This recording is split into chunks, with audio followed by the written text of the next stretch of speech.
अस्सलाम वालेकुम रहमतुल्लाहि वबरकातुहू। नाजरीन, इंडियन हिंदू पंडित आचार्य अपने एक टॉक शो के अंदर हिंदू की डेफिनेशन ऐसे करता है कि उसने तमाम मुसलमानों को भी हिंदू बना दिया। तो आइए डॉक्टर जाकिर नाइक साहब से जानते हैं कि हिंदू की डेफिनेशन क्या है, ये कब वजूद में आए और इनका मकसद क्या है। आचार्य जी, एक विद्वान होने के नाते आपकी राय क्या है? जो व्यक्ति मानता है कि परमात्मा एक है और हम सब परमात्मा के हैं, वो हिंदू है। जो व्यक्ति मानता है कि ये पूरी दुनिया, सृष्टि, सब ब्रह्मांड परमात्मा ने बनाया है, मैं उसे प्रणाम करता हूं, वो हिंदू है। जो व्यक्ति किसी भी परमात्मा की कृति को प्रेम करता है, वह हिंदू है। और ये सबसे बड़ा हिंदुत्व है कि मैं जानता हूं कि अमीश देवगन जी मेरे विरोधी हैं, फिर मैं इन्हें सबसे बड़ा राष्ट्रवादी पत्रकार मानता हूं। ये हिंदुत्व। हिंदू उसे कहते हैं वो लोगों को जो इंडस नदी के पास रहते हैं या सिंधु नदी के पास रहते हैं। हिस्टोरियंस कहते हैं कि ये लफ्ज हिंदू सबसे पहली बार इस्तेमाल किया था अरबों ने जब वो हिंदुस्तान आए। कुछ हिस्टोरियंस ये भी कहते हैं कि ये लफ्ज पर्शियंस ने इस्तेमाल किया था जब वो हिंदुस्तान में आए हिमालय के ओर से। जब हम encyclopedia of religion and ethics पढ़ते हैं, इस इंसाइक्लोपीडिया में लिखा हुआ है, जिल्द नंबर 6, हवाला नंबर 699 में, कि ये लफ्ज हिंदू कोई भी भारतीय किताब में मौजूद नहीं था जब तक मुसलमान हिंदुस्तान में नहीं आए। और पंडित जवाहरलाल नेहरू कहते हैं अपनी किताब में द डिस्कवरी ऑफ इंडिया, सफा नंबर 74 एंड 75 में, कि जब हम तहकीक करते हैं ये लफ्ज हिंदू सबसे पहली बार एक तांत्रिक में आता है 8वीं सदी में, और सबसे पहली बार जब इस्तेमाल किया गया है, इसके मानी थे लोगों के लिए, धर्म के लिए कभी भी इस्तेमाल नहीं किया गया। धर्म के लिए इस्तेमाल हाल ही में किया जा रहा है। इसीलिए हमें पता लगता है कि ये लफ्ज हिंदू एक ज्योग्राफिकल डेफिनेशन है। इलाकी एतबार से कहा जाता है उन लोगों को जो लोग सिंधु नदी या इंदु नदी के पास रहते हैं। इसका इस्तेमाल धर्म के लिए हाल ही में हुआ है। अब हम समझेंगे हिंदुइज्म या हिंदू धर्म की मानी क्या है। यह लफ्ज हिंदुइज्म हिंदू से आता है और सबसे पहली बार इस्तेमाल किया था अंग्रेजों ने 19वीं सदी में। और हिंदुइज्म यह लफ्ज इस्तेमाल किया था इस भारत देश में जो लोग रहते हैं उनके धर्मों को बताने के लिए एक लफ्ज इस्तेमाल किया गया था, हिंदुइज्म। और जब हम पढ़ते हैं न्यू इंसाइक्लोपीडिया ब्रिटानिका, इसमें लिखा हुआ है जिल्द नंबर 20 में, हवाला नंबर 581 में, कि ये लफ्ज हिंदुइज्म सबसे पहली बार इस्तेमाल किया था ब्रिटिश राइटर्स ने। ब्रिटिश राइटर्स, अंग्रेज लेखकों ने इस्तेमाल किया था उन लोगों के लिए जिनका धर्म हिंदुस्तान में, इस भारत में जो लोग रहते हैं, उनके धर्मों को, उनके बिलीफ्स को, उनके फेथ्स को, उनके रिलीजन्स को डिस्क्राइब करने के लिए एक लफ्ज इस्तेमाल किया गया था, हिंदुइज्म। इसीलिए हिंदू पंडित, हिंदू स्कॉलर्स ये कहते हैं कि ये लफ्ज हिंदुइज्म या हिंदू धर्म एक मिसनोमा है, ये एक गलत लफ्ज है। सही लफ्ज होना चाहिए सनातन धर्म या वैदिक धर्म, क्योंकि वो कहते हैं कि हम वेदा में मानते हैं। और स्वामी विवेकानंदा कहते हैं कि ये लफ्ज हिंदू गलत इस्तेमाल है, होना चाहिए वेदांतिस्ट, क्योंकि स्वामी विवेकानंद कहते हैं कि हमें मानना चाहिए वेद को। इसलिए सही लफ्ज है वेदांतिस्ट और वैदिक धर्म या सनातन धर्म। अब हम तस्करा करेंगे इस्लाम का। यह लफ्ज इस्लाम आता है सलम से, जिसके मानी है अमन या सलामती। यह लफ्ज इस्लाम सिल्म से भी आता है, जिसके मानी है अपनी रजा अल्लाह के हवाले करना। मुख्तसरन इस्लाम के मानी है सलामती या अमन हासिल करना अपनी रजा अल्लाह के हवाले करने के बाद। और ये लफ्ज इस्लाम कुरान और सही हदीस में कई बार आता है। इसका जिक्र कुरान में सूरह अल इमरान सूरा नंबर 3 आयत नंबर 19 में और सूरह अल इमरान सूरा नंबर 3 आयत नंबर 85 में। पर बहुत कम और जो शख्स उतरते हैं अपनी रजा अल्लाह के हवाले करता है उसे कहते हैं मुस्लिम। और ये लफ्ज मुस्लिम का जिक्र भी कई बार कुरान मजीद और हदीस में आता है। इसका जिक्र मुस्लिम लफ्ज का जिक्र सूरह अल इमरान सूरा नंबर 3 आयत नंबर 64 में भी आता है और सूरह फुसिलत सूरा नंबर 41 आयत नंबर 33 में भी आता है। और लफ्ज इस्लाम का जिक्र आता है सूरह अल इमरान सूरा नंबर 3 आयत नंबर 19 में और सूरह अल इमरान सूरा नंबर 3 आयत नंबर 85 में। अब हम तस्कीरा करेंगे हिंदू धर्म और मजहब इस्लाम में यकसानियत। हम पहले जिक्र करेंगे हिंदू धर्म और मजहब इस्लाम के ईमान के अरकान की यकसानियत के बारे में।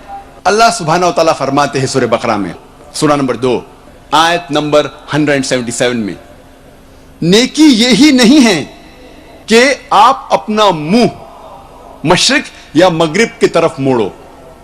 नेकी यह है कि आप अल्लाह पर ईमान लाओ, आखिरत पर ईमान लाओ, उसके मलाइका पर ईमान लाओ, उसके किताबों पर ईमान लाओ, उसके नबियों और पैगंबरों पर ईमान लाओ।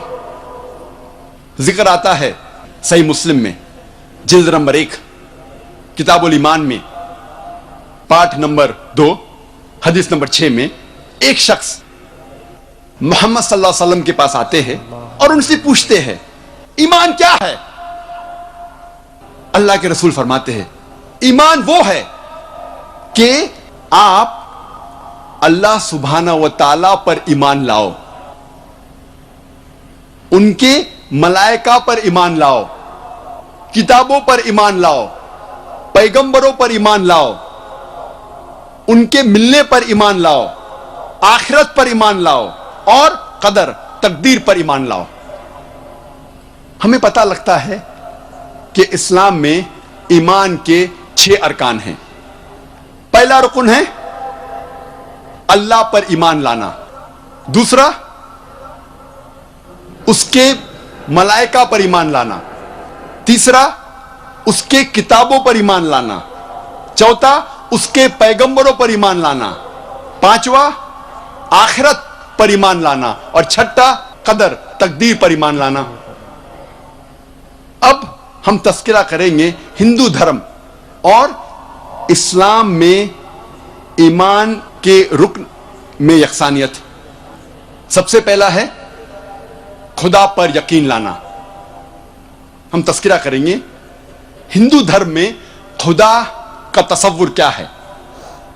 जब हम कोई आम हिंदू से पूछते हैं आप कितने खुदाओं में मानते हैं, कुछ कहेंगे 3 खुदा, कुछ कहेंगे 10, कुछ कहेंगे 100, कुछ कहेंगे 1000 और कुछ कहेंगे 33 करोड़। 33 करोड़ खुदा। लेकिन जब हम एक हिंदू पंडित से पूछते हैं, वो हिंदू से जो हिंदू धर्म की किताबों को जानता है, वो हिंदू कहेगा कि हिंदू सिर्फ एक भगवान, एक ही खुदा में मानना चाहिए और एक ही खुदा की इबादत करना चाहिए। लेकिन आम हिंदू एक फिलॉसफी में मानता है जिसे कहते हैं पैंथीइज्म। पैंथीइज्म की मानी आम हिंदू समझता है सब कुछ खुदा है, पेड़ खुदा है, इंसान खुदा है, सूरज खुदा है, चांद खुदा है, सांप खुदा है। अकल मारी गई है। हम मुसलमान समझते हैं कि सब कुछ खुदा का है, पेड़ खुदा का है, इंसान खुदा का है, सूरज खुदा का है, चांद खुदा का है, सांप खुदा का है। अहम फर्क हिंदू और मुसलमान में है। आम हिंदू कहते हैं सब कुछ खुदा है, हम मुसलमान कहते हैं सब कुछ खुदा का है। सिर्फ एक अहम फर्क है کا. اگر ہم اس کا کے فرق کو مٹا لیں گے تو ہندو اور مسلم ایک ہو جائیں گے. کیسے کرنا چاہیے؟ جس طریقے سے قرآن میں لکھا ہوا ہے سورہ ال عمران میں سورہ نمبر 3 آیت نمبر 64 میں، تعالوا الی کلمۃ سواء بیننا بینکم، آؤ ہم اس بات کی طرف جو آپ اور ہم میں یکساں ہے. سب سے پہلی بات ہے اللہ نعبد الا اللہ، ہم صرف ایک ہی خدا کی عبادت کریں. بالکل. اب ہم تذکرہ کریں گے ہندو مذہب، ہندو دھرم کی کتابیں کیا کہتی ہے خدا کے بارے میں. ایک اہم کتاب ہندو مذہب کی ہے اپنشد. یہ ہے اپنشد. جب ہم اپنشد پڑھتے ہیں، لکھا ہوا ہے چھندوگیا اپنشد میں پاٹھ نمبر 6 بھاگ نمبر 2 شلوکا نمبر 1 میں ایکم ایودتیم، یہ سنسکرت شلوک ہے جس کے معنی ہے بھگوان ایک ہی ہے، دوسرا نہیں ہے. لکھا ہوا ہے شویتا شوتاروپنشد میں پاٹھ نمبر 6 شلوکا نمبر 9 میں ناچسیا کسج جنیتا نچ دیپا، جس کے معنی ہے اس بھگوان، اس خدا کا کوئی بھی رب نہیں ہے، اس خدا، اس بھگوان کا کوئی بھی والدین نہیں ہے، نہ پتا ہے نہ ماتا ہے، نہ باپ ہے نہ ماں ہے، کوئی بھی رکھوالا نہیں ہے. لکھا ہوا ہے شویتا شوتاروپنشد میں پاٹھ نمبر 4 میں شلوک نمبر 19 میں نہ تسیہ پرتیما استی، اس بھگوان، اس خدا کی کوئی بھی پرتیما نہیں ہے. پرتیما کی معنی عکس، سٹیچو، اسکلپچر، فوٹوگراف، پینٹنگ، یہ سب پرتیما کی معنی ہے. اس بھگوان، اس خدا کا کوئی بھی پرتیما نہیں ہے، نہ کوئی تصویر ہے، نہ کوئی اسکلپچر ہے، نہ کوئی سٹیچو ہے، نہ کوئی بت ہے، نہ کوئی پینٹنگ ہے. لکھا ہوا ہے بھگوت گیتا میں، جو سب سے زیادہ پڑھی جانے والی کتاب ہے. بھگوت گیتا میں بھگوان کا تصور ہے.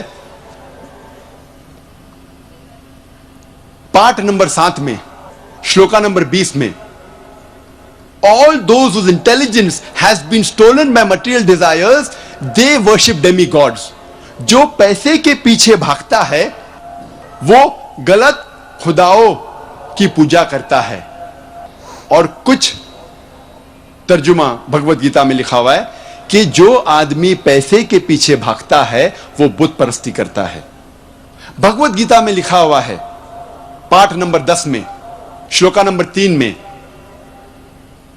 میں بھگوان پیدا نہیں ہوا ہوں، میری شروعات نہیں ہے، میں سارے عالموں کا رب ہوں. اور سب سے اہم کتاب ہندو دھرم میں ہے وید. جب ہم وید پڑھتے ہیں